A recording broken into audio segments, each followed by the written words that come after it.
Hi, it is Jabria, the Bright Queen, Queen Sensitivity, and I almost did not record this. I was sitting here because I had to, it was a weird start. I started it and then immediately accidentally clicked pause, and then I didn't like how it felt, and so I turned it this way, and it feels better this way. But then I was sitting here do I want to do this? And I was feeling all these reasons to rest and stuff, which I am. I'm resting even now. And then I was thinking this is gonna be one of those videos that I make and that I'm not gonna like. Sometimes I don't want to watch some of the videos I make. Even then, I usually force myself to watch them anyways, so I can learn how to have compassion for myself.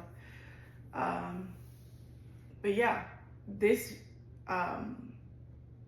is going to be more of an energy update with a huge focus on energies. I haven't talked about energies in this way in a long time.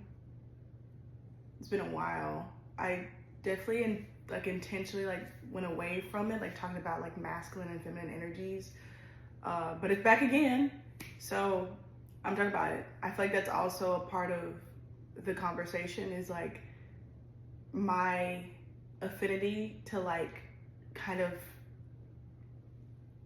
I don't know, stray away from talking about I guess romanticism in terms of spirituality, because I know how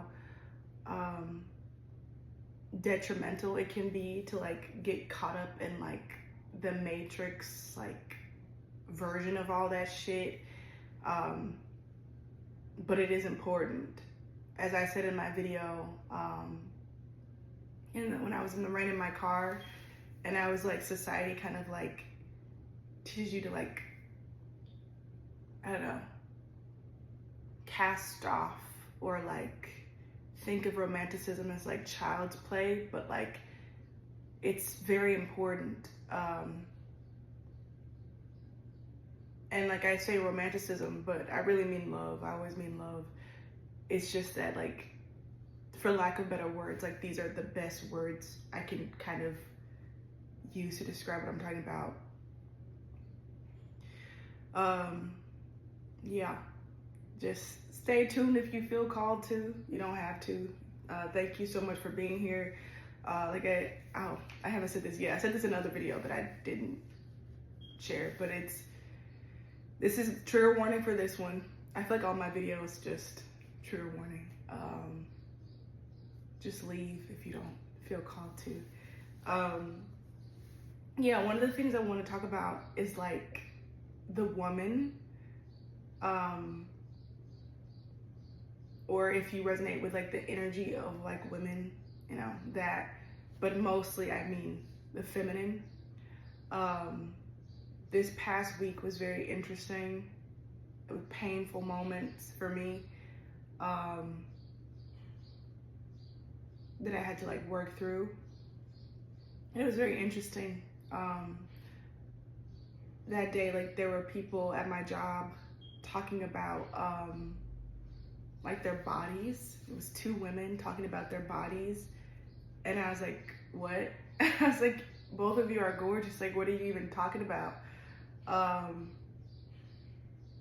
And they were saying they don't like their stretch marks, and I was I was happy when I got stretch marks. I felt like a woman. This is something I've always been very I guess proud of, is that I grew up around Black women. The first bodies I saw were Black women. The first naked bodies I saw were Black women, and they had all these moles and stretch marks and just beautiful brown skin. And so in my mind, the goal was to be like them. I do remember the second time I got stretch marks was after I got on the birth control shot. That time kind of scared me, because I'd never seen my body stretch so much, and it was these bruising looking kind of stretch marks, where my skin had literally torn because of growing so quickly. from those the hormones and shit. But yeah, anyway, that came up, and there was a shaming, huge shaming that same day at my job around menstrual blood. And I remember thinking, like, after the fact, like, why are we even like grossed out by menstrual blood in the first place? Like, it's such a sacred thing. It's something that is sacred to the feminine body. Like, the way that we view it is completely opposite of what I feel it should be viewed as. And so it's like these themes. I've been having like a lot of nausea. Even now, it's still here. Been having a lot of nausea. And I feel like it's like these like pregnancy symptoms. And I'm, like I said, this is an energy update. Like, I feel like these are things that are popping up in the collective energy. But in my case, it's been the nausea. It's been like this feeling of like insecurity about the body. Like, I was gonna do this video with like no lip gloss on, like I usually do, unless I'm like coming from somewhere where I was already wearing makeup or something. And I was like, oh, my lips look so dry. Like, let me go put on like some lip gloss real quick. And I was like, that's so interesting. But I also just let myself be. Don't judge myself for like putting on lip gloss. It's okay to put on lip gloss. But all this stuff coming up around like what it means to be female, what it means to be feminine, and all of these kind of like different identities and character traits surrounding it. I'm trying to figure out where to start. Like, I have these two things that I want to talk about. I'm like, which way? Okay, so something that I recently like thought about, because my friend who likes the food my family cooks, she was like, oh, hi little bird. I love these little birds that live on my ledge. They come and see me. And Kitty, he'll sometimes like, Kitty's right here, hold on. Kitty will sometimes like run to the window to try to like get at him. Like, it's so cute. Okay, anyways, okay, so yeah, and my friend who likes the food my family makes, she was like, oh, cause my family owns like a catering business. And she was like, oh, like the Bennett's barbecue, because my name is Jabria Bennett, which also is coming up later.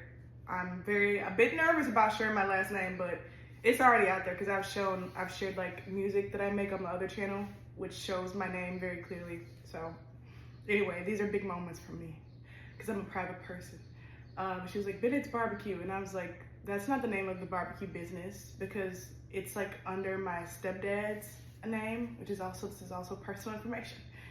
Kind of hard for me to share. But anyways, and I was like, yeah, that's not the name.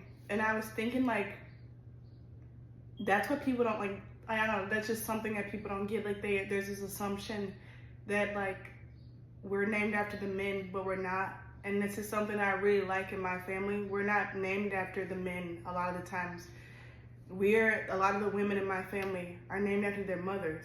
Like, I have my mother's last name, and she has her mother's last name. Like, a lot of the women have their mother's last name. My nieces, I don't know if you can hear them, but if not in this video, in other ones in the background, my nieces have their mother's last name. We keep our mother's last name.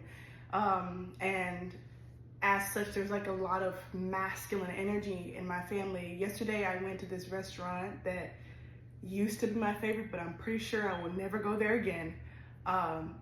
With the nausea and the pregnancy symptoms. I'm sorry, like I said, in all my videos, like, just go with the energy of what I'm saying. Things might not be in chronological order, but they are always connected. But yeah, I went to one of my favorite restaurants that I probably will never go to again, and I couldn't eat my favorite meal that I'd had a million times because it tasted like vomit to my nauseous mouth. And this has been something that's been very interesting. Like, this is the second meal that's like one of my favorite meals that I've eaten a million times, where I ate it this time, and it tasted like moving worms or like decay and rot, which I know is like very like deep meaning to that, which we'll probably get into soon. But anyways, I went there, ate like pieces of the food, sat there till they came to give me the check and left. When I came out, to my left was this very expensive looking golf cart. It was like a BMW golf cart with like 4 rows of seats. Like it had air conditioning, very decked out. And I'm sitting there thinking like, this must belong to like a club or something. Like that's just the way my mind thinks. I was like, there's no way that's like privately owned to a family unless they're like really wanting to show out and got like 10 kids. Cause I'm like, there's no way you would like pay for like that expensive of a golf cart just to drive around the corner. Like they don't even play golf. And it reminded me of the golf cart that my uncle had, who has been coming up quite a lot. So I know there's something there as well. But I remember being on a golf cart in my uncle's neighborhood that his uncle, who's also my uncle, had given to him. And it was like an old golf cart that I had from like my childhood. That's how old it was, even though I'm not that old. But it was a golf cart that I remember riding when I was like 8. And even though this was a few years ago. And so it was my mother, me, and I think my sister. And the golf cart kept like quitting on us. Like it'd go for a little bit, drive for a little bit, and then it would like stop. And we were like way back in the neighborhood, away from my uncle's house. And so we would get out and we'd like push it, and then we'd get in and we drive it a little bit and it'd stop, and we'd get out and push it.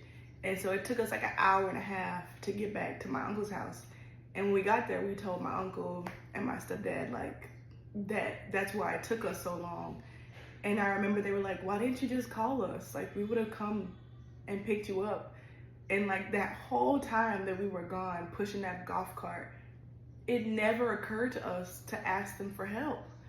And I remember seeing this clip of Reese Witherspoon, and she was doing the speech, and she was like, you know what I'm tired of seeing in movies, like that moment in the film where the woman turns to the man and she's like, what do we do now?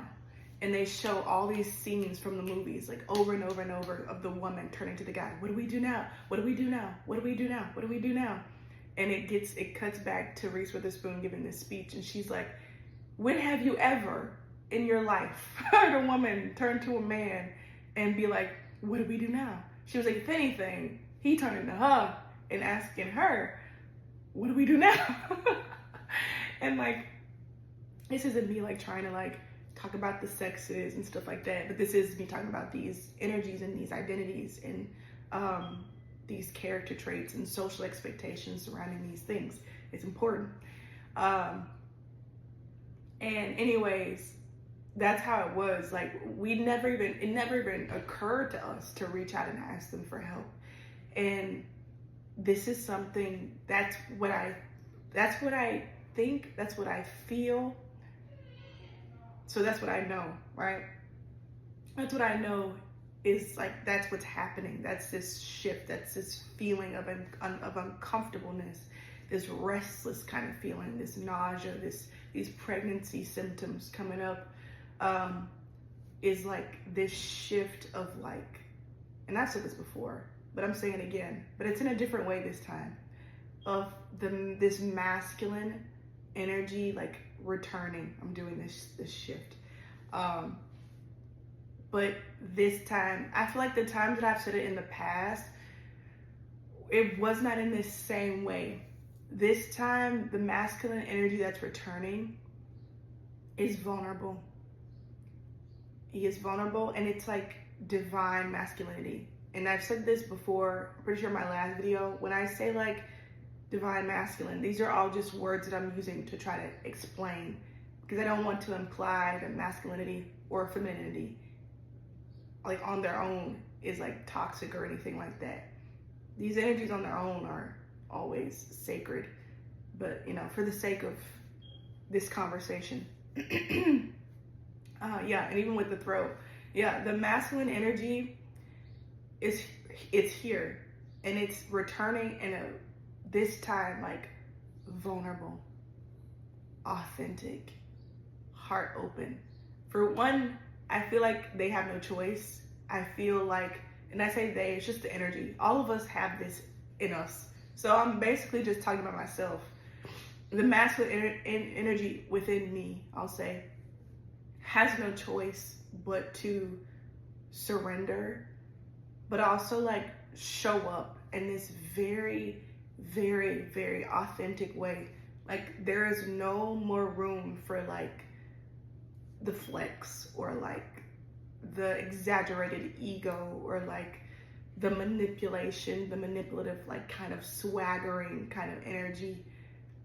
It feels like they have literally tried everything but this. There's that album by Teddy something.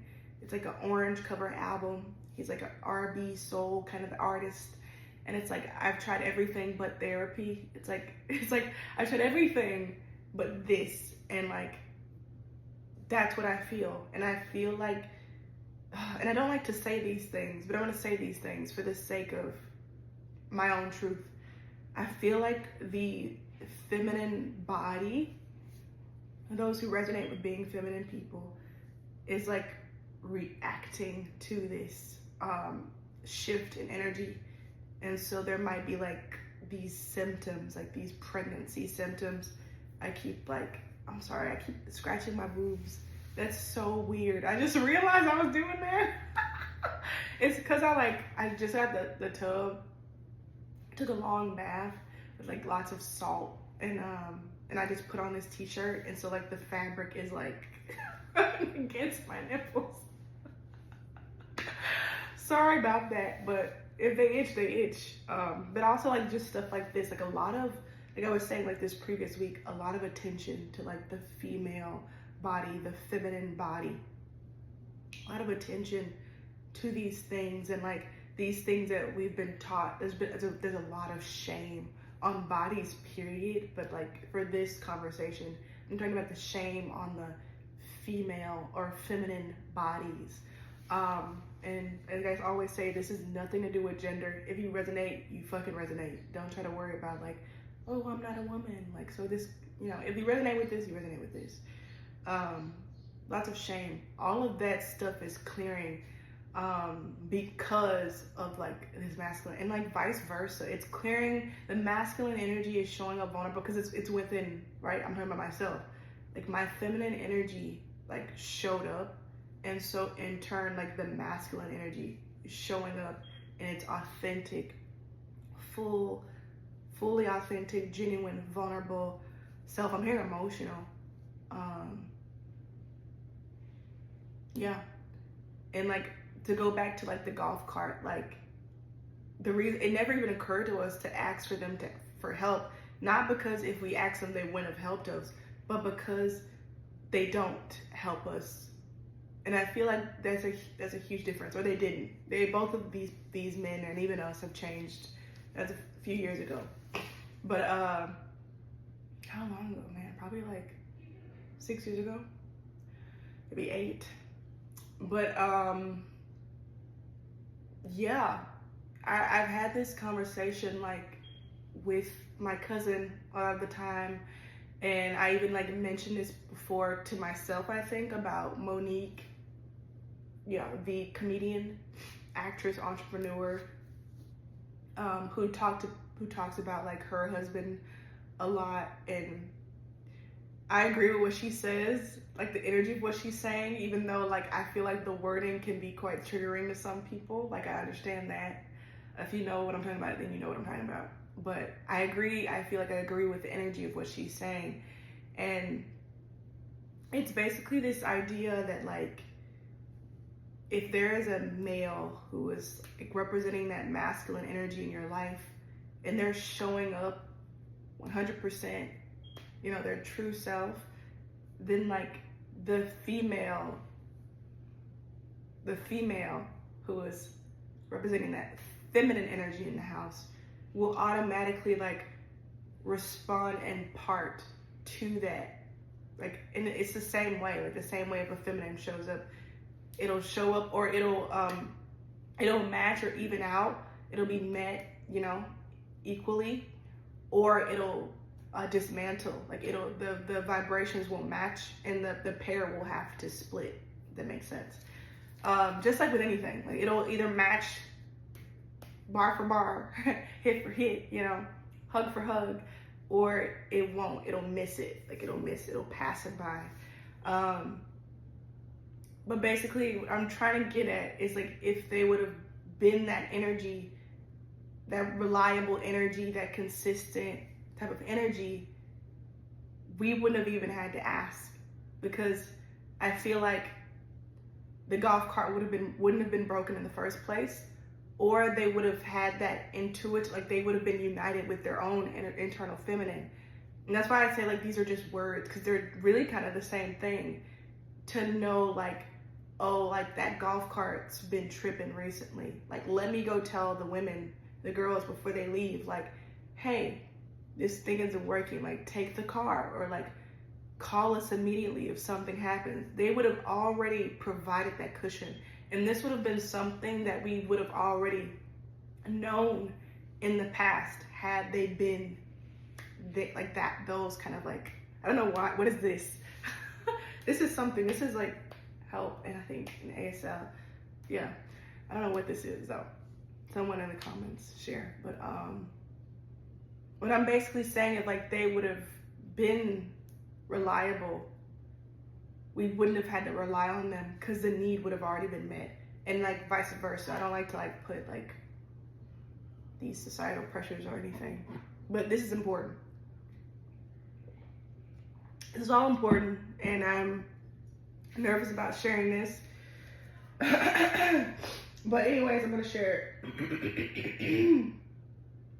So today I watched Drake's Iceman episode 1, and I was sitting there, I was like, why the fuck am I watching this? Because I'm like, I don't like 222, 1 o'clock.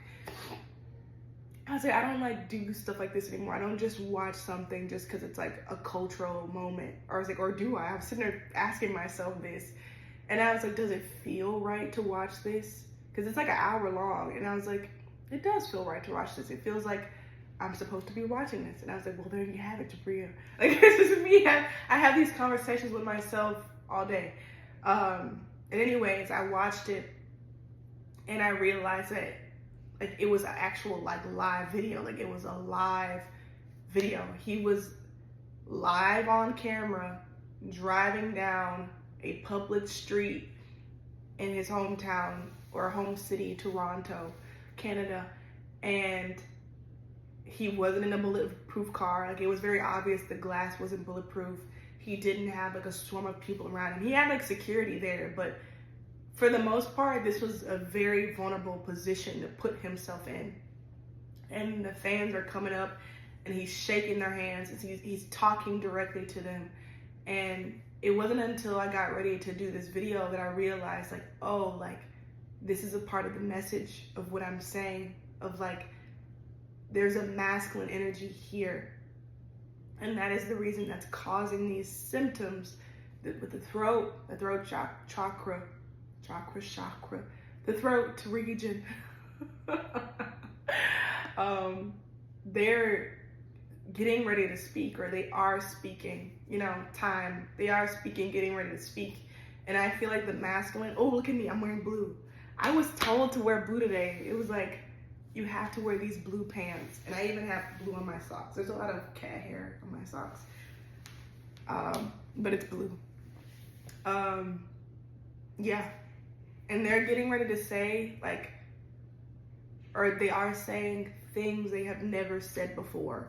This is a message that's like come across a few times through different means, but the message was like, for one, they've never experienced like this kind of emotional feeling before.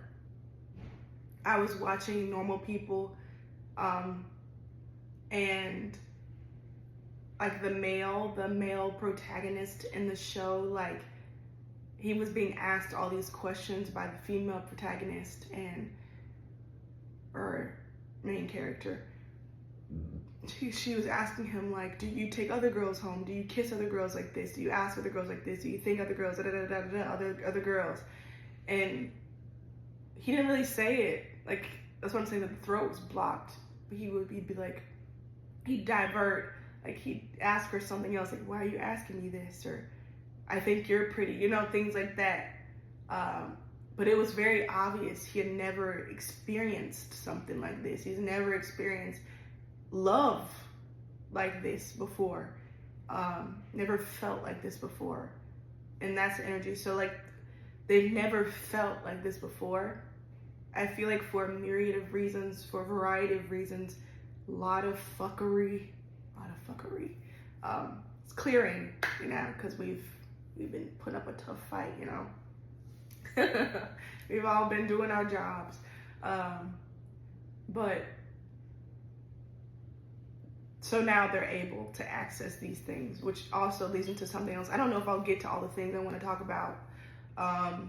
But finally, they are able to feel their emotions in a way they've never been able to feel it before. They've never felt like this before. And so now they're going to speak.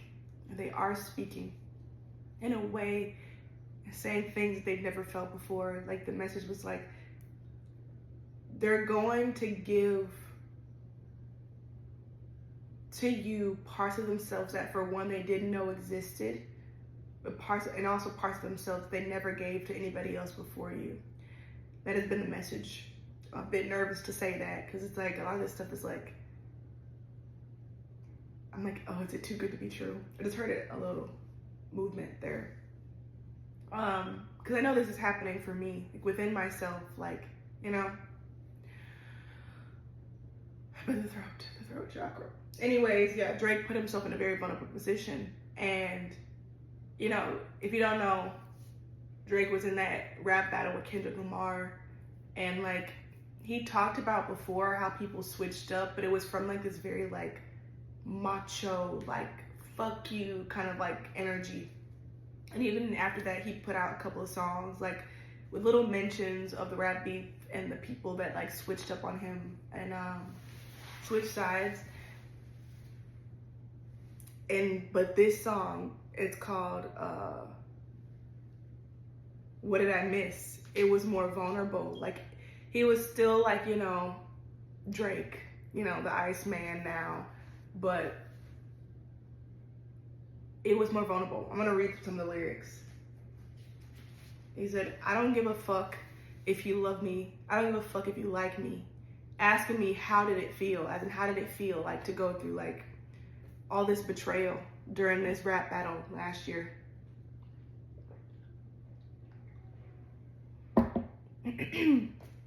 He said, asking me how did it feel, can't say it didn't surprise me. Last time I looked to my right, your niggas was standing beside me.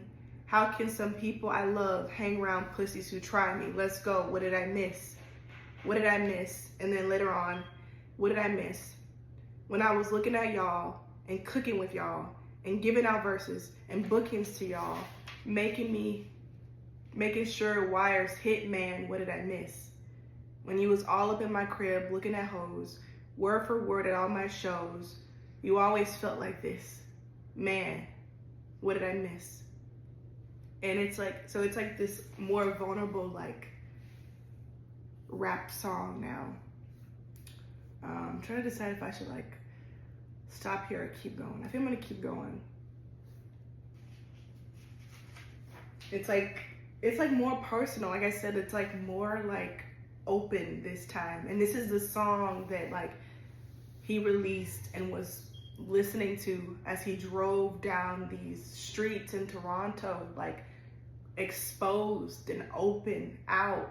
And, like, I'm pretty sure this is, like, the most, like, out he's been since the rap beef. Like, this is the most, like, public, like, he's been out, right? But, like, this is, like, how, like, more out.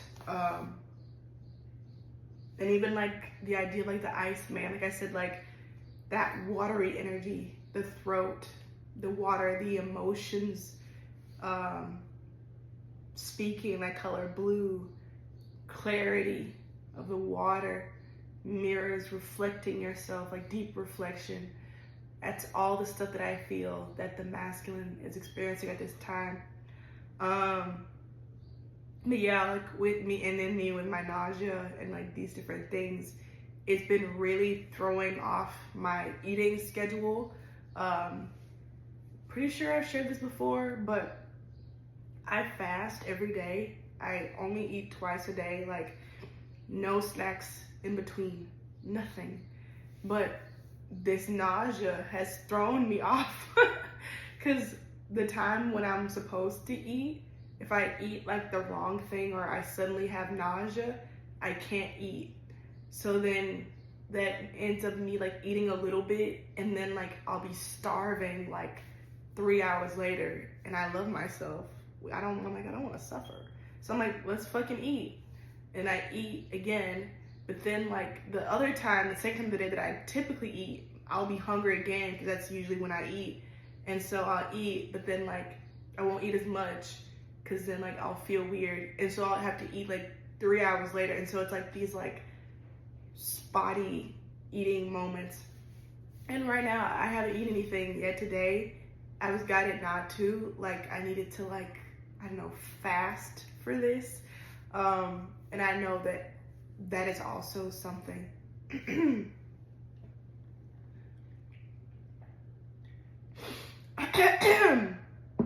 So what I'll get to now, because they have been bugging me to share this, so I love you. I don't think I've seen them. I've seen them, I think, a couple of times. But basically, when I was in China and I was like meditating every day, attempting to do the OBEs, I had this experience where like it was like these women around me, and I think about it, they were all women.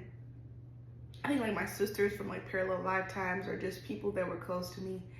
And one of them was this mermaid. They were all black. One of them was this mermaid girl, and she was like this, like like beside me. And then on the left was this one that had like dark, beautiful, dark skin, and had like on these like Egyptian clothes, I guess you could say, like loose and airy and like white.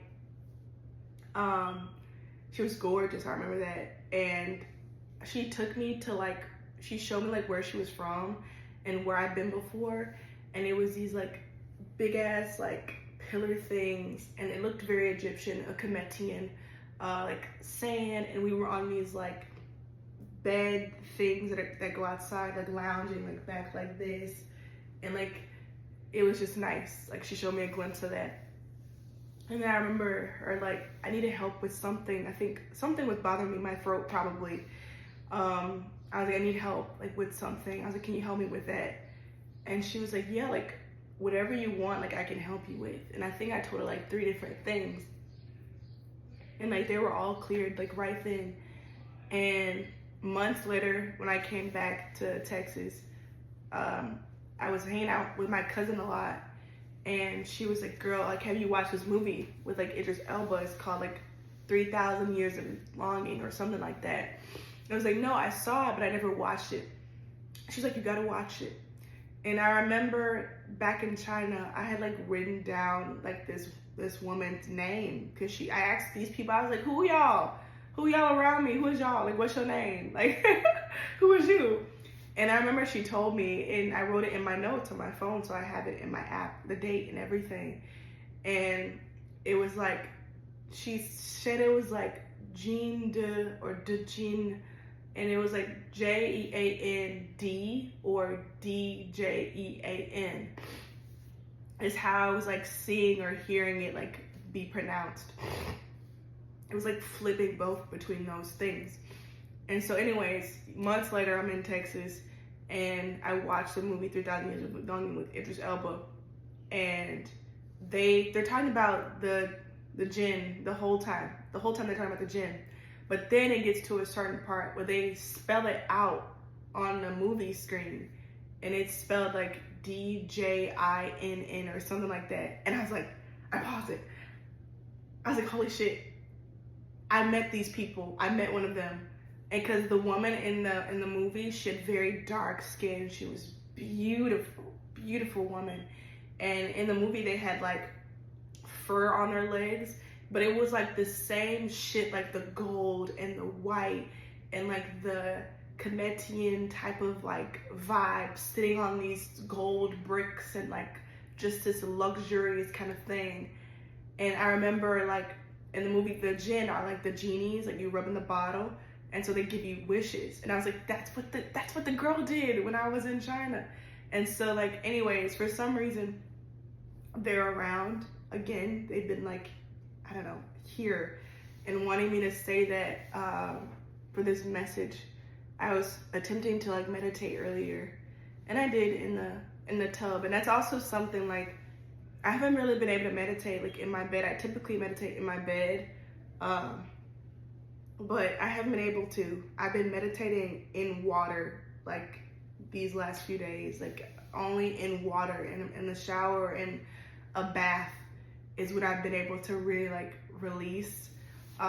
And so again, it's that energy, that motif, that theme of like water, the voice, reflection, reflecting, things like that. I'm just reading this. So again, this is like more of an energy update, as I've said several times now, but that's why it's like it's not very typical of how I do my videos. So Spirit, I want to say this: if you're having like a hard time, like, you're not alone. You're not alone. Ever. Last week I told you I had like a hard day at work. Like, it takes a lot to make me cry, especially from like something somebody else is doing. Like, I'll cry easily if I'm like watching a movie or something, or reading a book like that touches my heart and it's sweet. I'll cry. But it takes a lot to make me cry from like anger or like frustration. And I cried last week. And so I had a tough day. Like I said, it was the whole thing with the bodies and then the menstrual blood as I was on my period. And so I went to the movies. That's like my sacred space. And I went to see the movie F1, and my waiter came up to me, and I always ask them their names because it's like a luxury theater where they come and like take your order while you're watching the movie. I always ask their names because I don't like the idea of like treating like the servers like they're not people. I like to talk to them and like communicate with the beings in front of me. And he was like, my name's God. And I was like, what? And he was like, yeah, G-O-D, my name's God. And I was like, of course your name is God. Like, I was so stressed at that time, and I was asking for help, and literally God came and served me. It was fucking insane. And I was like, okay, like I can just relax, because like obviously I'm being heard. And then yesterday, I didn't plan on going to the movies. This shit is hurting my head. Hold on. Too much weight. Yesterday I didn't plan on going to the movies, but my friend texted me while I was out walking and like asked me to go, and so I immediately bought the ticket because I knew the movie. I bought the ticket online because I knew the movie theater, like the seats will set out quick, and I wanted to be able to have a seat next to her, you know. And my friend ended up canceling, and this has happened to me a couple of times. Whenever Spirit wants me to go, like, see a movie, or my guides, or my highest self, whatever you want to call it, wants me to go see something, but like I don't want to go, like I didn't plan to go, somebody else will invite me and then cancel, but I've already bought the ticket. And I guess I could have like not went, but I knew I needed to go. So the movie is called Jurassic World Rebirth, and I had already gotten the message, and I reposted it in my post section on YouTube. So Laura, where she posted about like, this is a rebirth time, but I'd already been told that by my guides, like, you're undergoing a death process. And so that was interesting. And so before the movie begins, again, my server comes up to me. Again, I asked their name, and she was like, my name is Faith. And I was like, there's a woman named Hope at the front, and I've known Hope for years now because I've been going to this movie for years alone. I was going myself. And she was like, yeah, I didn't know that. And I was like, yeah, hope and faith. And I was like, look at this again, happened last week. Earlier this week, I meet God. This week, I meet faith. And I knew that was a message, like, to have faith. And so I'm watching the movie, and Scarlett Johansson's in there along with my man, Anthony. I don't know his real name, but Anthony from Bridgerton. Ugh, he's in there. And the guy from Lincoln Lawyer, I don't know his name either, but I love all of them. And I don't agree with everything, you know, they've done, but Scarlett Johansson is cute. Can't deny that. And I'm watching the movie, and they're talking, and they're like, the guy's like, keeps calling her like Miss Bennett or something like that. Like Miss Bennett or Dr. Bennett or something like that. And I'm like, oh my God, like that's my name. And I was like, that's another reason why this movie is like for me. And like, that's how I started this out about like the woman carrying her mother's name with her. And so we had this woman named Scarlett Johansson, whose last name was Bennett in the movie, talk about rebirth. And they hire her because like she's the one that like is able to retrieve things that other people can't retrieve. Basically, I think they called her a mercenary, which I know, pretty sure that's another word for like assassin-ish shit. But they basically hire her to retrieve something that other people can't retrieve. And it's this, it's blood or liquid. Oh, look, blood. It's blood from the hearts of these dinosaurs. And I was just like, oh my God. Like, I just feel like that's so deep. It's just like a message for me, like to have faith in my own abilities. But I just feel like faith in this rebirth process, it will not let me down. It won't let me down. And that goes back to the messages that I was talking about at the beginning with this masculine, this huge dinosaur, gigantic, even though we know about the dinosaurs and how they're not real. This gigantic dinosaur shift in the masculine energy, you can have faith in it. Like, you can trust this energy. Something else I want to talk about, because I keep seeing it, is like, I have like issues with like dandruff and stuff, but like it's like these skin like white patches, and it's like here too by my eyebrow, and just I have like color distortion. I don't know if you can see it, like here where it's like a different color in my skin here, and it's on my belly too. You don't have to see that, it's okay. But oh yeah, you can kind of see it here. It's like these like little variations on my skin. Anyways, the I don't know, the fact that they're like coming up now, like so highlighted now on like the top of my scalp and like here by my eye. I remember a few years ago, like these things would happen like with the skin or like just with the body in general. Like I remember my friend's hair like changed color. It's when like these huge shifts are happening. In my opinion, I'm feeling this now, this could be a sign of like shifting timelines, like jumping to higher timelines where you look slightly different. So like I'm saying, like if you're experiencing these things, it's because you're accessing new realities. You're having a rebirth, literally the pregnancy symptoms, new birth, rebirth. And so like, that's the reason for this. Like I'm not too stressed about whatever this is going on my scalp. But yeah, I gotta go hug one of them. So the last thing I'm gonna talk about is my nieces. If you don't know, I have twin nieces, and they helped me so much. I was dealing with a lot of trauma from sex crimes that happened to me when I was younger.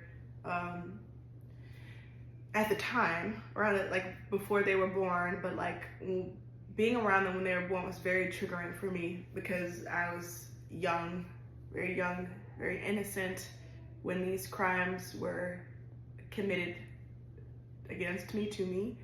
And so I had to like hold them like all the time when they were born. And I was terrified of like hurting them or all these different scenarios of things that could happen to them. And because of them, I was able to heal all these things, because you're kind of the repetition of the repetitiveness of facing the fear every single day, having them all night. When like it forces you to heal it and to confront it. And today, as I'm recording this video, they are officially 8 months. It's their 8-month birthday, I guess, whatever you want to call it. And the number 8 has been following me lovely. I kept seeing a lot of lions on this particular day, this previous week. And the first time I saw it was on one of their little baby rags in the shower. It had a little baby lion on there. And as I kept seeing lions, if you know anything about tarot, the number 8, the tarot card number 8 of the major arcana is the strength card, which is heavily associated with the lion. It typically has a lion design on there, but also the chariot card has a lion on there, fast movement forward. And then in this deck, the King of Wands card has a lion in the background. So the lions and the 8 portal, the Leos, August, heavily associated with the lion energy. So yeah, they're 8 months today. What else? Yeah, and then last week, this previous week, or maybe a little bit before, but I don't know how this came up, but my mother told me that, oh yeah, because I think the girls went to the doctor that they got weight or something. I don't know how it came up, but my mother told me that I was born 8 pounds and 8 ounces. And I was like, holy shit. I didn't know that. That's so fucking cool. Like, look at me. Like, I was just like, oh my God. Like, I was a star, like, at birth. Because I love, like, numbers and synchronicities and things like that. And I was like, wow, like, what are the odds of being born 8 pounds, 8 ounces? And then the address at my house has 8s in it. And the number 18 has just been coming up a lot. And I'm just like, the number 8 is all about forever. I feel like it's the infinity symbol. I also feel like the number 8 is very fast, a lot of fast-paced change that will change things forever. It's about like strength with that strength card, the lion.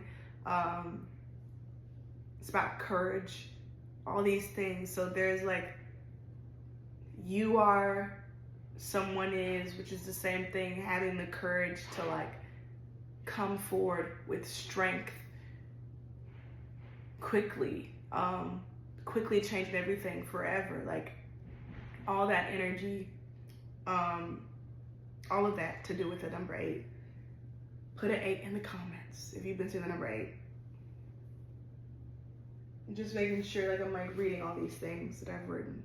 I'm pretty sure I've like covered all of it. I didn't think I would be able to. I'm gonna get a quote from,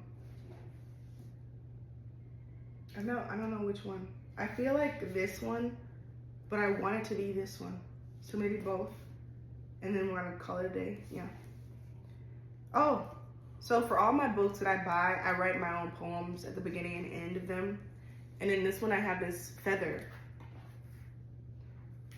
that I found that I probably shouldn't have picked up, because I later learned you shouldn't pick up feathers, but I did. So anyways, it says, you spied frost in my eye, you spied starlight, you send me spiraling with every glance, you always give me the best dance. I spilled frost in your eye, I tried to let it lie, but somehow you and I, what spied? I'm gonna read it again. You spied frost in my eye, you spied starlight, you send me spiraling with every glance, you always give me your best dance. I spied frost in your eye, I tried to let it lie, but somehow you and I, ... So like I said at the beginning, despite my best efforts, the love is very important. The love between whatever you want to call it, twin flames, divine counterpart, pairs, whatever the fuck, these names, like I said before, it's beyond all these things, but it is important. And I know the reason that it's important, just like in this book, because it's not about just the two of them. It's about all. The connections like this, like the mates in this series, they shift the collective. Like, it's not just them, but it's also like very important that it's just them. Like, they very much protect their sacred bond, and they make sure like to have like that closed like conversations between them. Like, it's very sacred, it's closed, but that their closeness and that unity within themselves radiates out to everybody like in their world. Like, they help people, they wake people up. Reshna, to her credit, only smiled as she stopped short. I suspected you'd be in here. I saw the lights the other night and thought it might be you. My heart pounded through my body. My face was as warm as a forge, but I managed to offer a close-lipped smile. Sorry. The fairy glanced, gracefully crossed the room, even with the clearing supplies in hand. No need to apologize. I was just heading in to do some cleaning up. She dumped the mop and bucket against one of the empty white walls with a faint thud. Why? I laid my paintbrush atop the pallet I'd placed on the stool beside mine.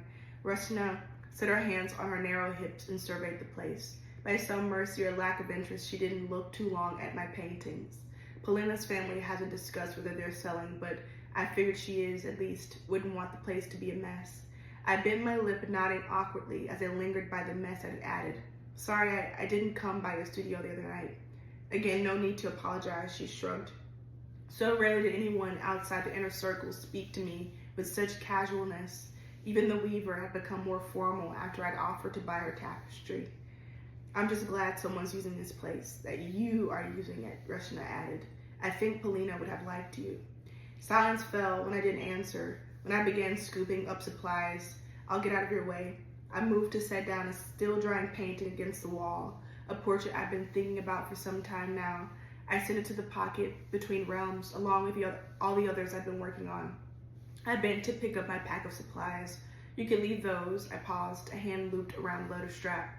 It's not my space. Reshna leaned against the wall, beside her mop and bucket. Perhaps you could talk to Polina's family about that. They're motivated sellers. I straightened, taking the supply pack with me, perhaps. I hedged, sending the rest of the supplies and paintings tumbling into that pocket realm, not caring if they crashed into each other as I headed for the door. They live out on the farm in Dunmere, by the sea, in case you're ever interested. Not likely. Thanks. I could practically hear her smile as I reached for the front door. Happy solstice. You too. I threw over my shoulder before I vanished into the street and slammed right into the hard, warm chest of my mate. I rebounded off Rises with a curse, growling at his laugh as he gripped my arms to steady me against the icy street. Going somewhere. I frowned at him, but linked my arm through his and launched into a brisk walk. What are you doing here? Why are you running out of an abandoned gallery as if you've stolen something? I was not running. I pinched his arm, earning another deep, husky laugh. So, I think that's all we need to hear. For one, like, this scene is after like an attack happened on the city, and basically the character that was just talking, Pharaoh, is like the queen or the empress over the city. Like, she's in charge, her and her mate, and so she's feeling guilty that like she basically didn't protect the city, but she's wanting to paint again. She's starting to paint again. They're building the city back up again. The painting wasn't dry yet. It's like this rebirth. And also because she's feeling like that rebirth feeling and that safety again after the war, like, she's painting again. Like, she's being back in like her soft empress energy. That's advice, and that's also the state. And I feel like also building community, like, with another feminine in like this private way. But anyways, in the part at the end when her mate got there, I felt this rush because I love them so much. These were my first loves, these people in this book. That's why the series is my favorite. I feel like that was the first time I experienced like what love should feel like in a book series. It was with them. And you see how like fun and playful it is. Like, it's just, that's the energy like I've been picking up a lot, like lions, like the male and the female, and how they like play with each other and like nip at each other. Like that energy can only happen in a safe space. It can only happen when both of them are like showing up as their full self, not holding any of their light back, not like in shame or anything like that, but just like free and true. That's when you can play, and that's the energy that is here now. I know you can't see my hand. Now. I low-key feel like I need to like pull something from this as well.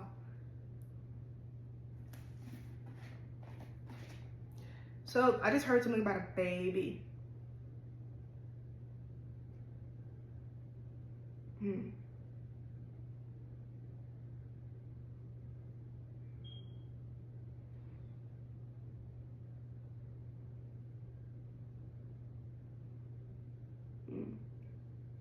Names.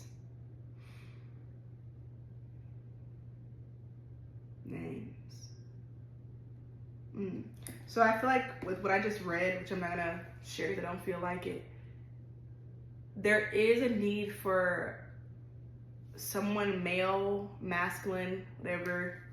I don't know if someone's watching this or somebody you know, to like continue to like be in your righteousness.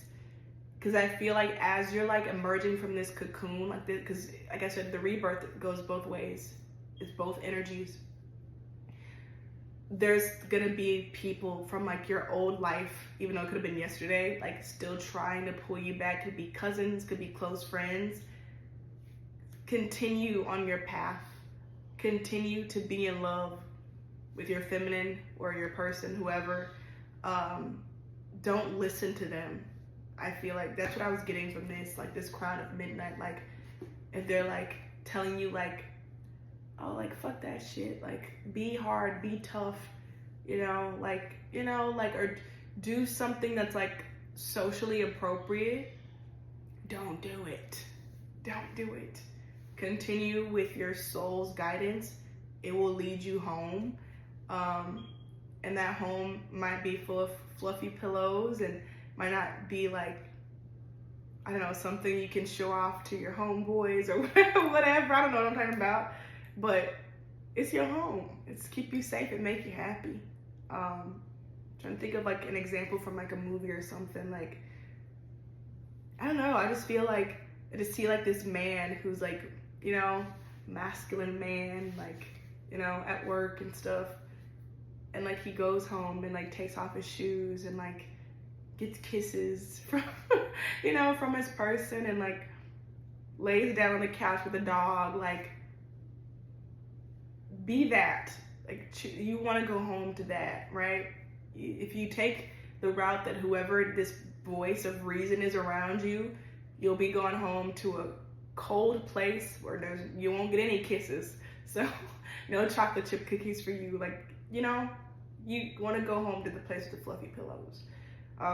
So this has been the Bright Queen. If you'd like to contact me, there's my email in the description. I'm going to continue my journey of resting and talking to the Jinn, maybe. I'm so grateful to be here. I'm so grateful to myself for having the courage to share this message, even though I'm not feeling like my typical self. It's in this like window space between realms, as was said in the book. So I'm very grateful, very proud of myself, and I hope you are too. Thank you for watching. Thank you for your support, and I'll see you soon. So we're doing the kisses.